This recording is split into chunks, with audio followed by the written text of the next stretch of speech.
xezala'nın delala'nın eskülü nizanim keça kurdan'ım jiyanımın estezdikum xezala'nın delala'nın eskülü nizanim keça kurdan'ım jiyanımın estezdikum xezala'nın delala'nın eskülü nizanim keça kurdan'ım jiyanımın estezdikum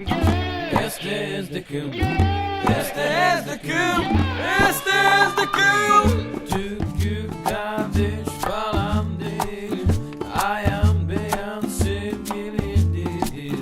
ayıran kalleş değil ancak hayatın tam da kendisidir sensin ben çorak kovalarından ben kurdun'un arka sokaklarında büyüdüm düşüz bunca zaman teslim oldum kaderime inan bilmem kimseyi gönlümün eylemi bir temenni benimki yaşasın Rabların aşkı xezala'nın delala'nın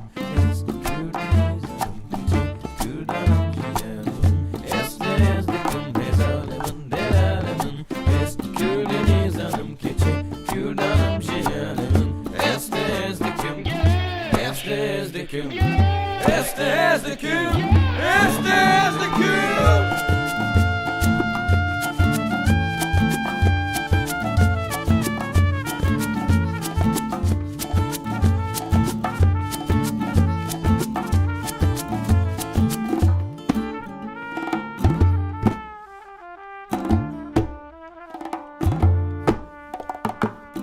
Her düşmemiz daraltacak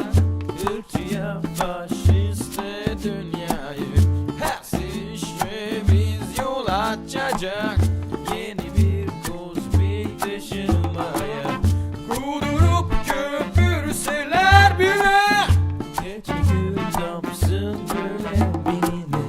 sözleri Şivan Perwer yazdı Sezen Aksu besteledi bu aşkı bilemem kimseyi gönlümün eylemi bir temenni benimki yaşasın Rabların aşkı xezala'nın delala'nın eskülü nizanim keça kurdan'ım jiyanımın estezdikum xezala'nın delala'nın eskülü nizanim keça kurdan'ım jiyanımın estezdikum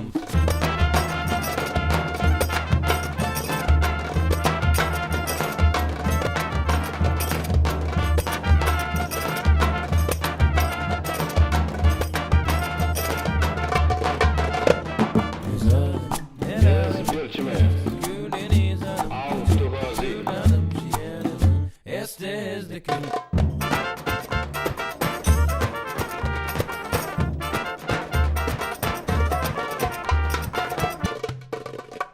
xezala'nın delala'nın eskülü nizanim keça kurdan'ım jiyanımın estezdikum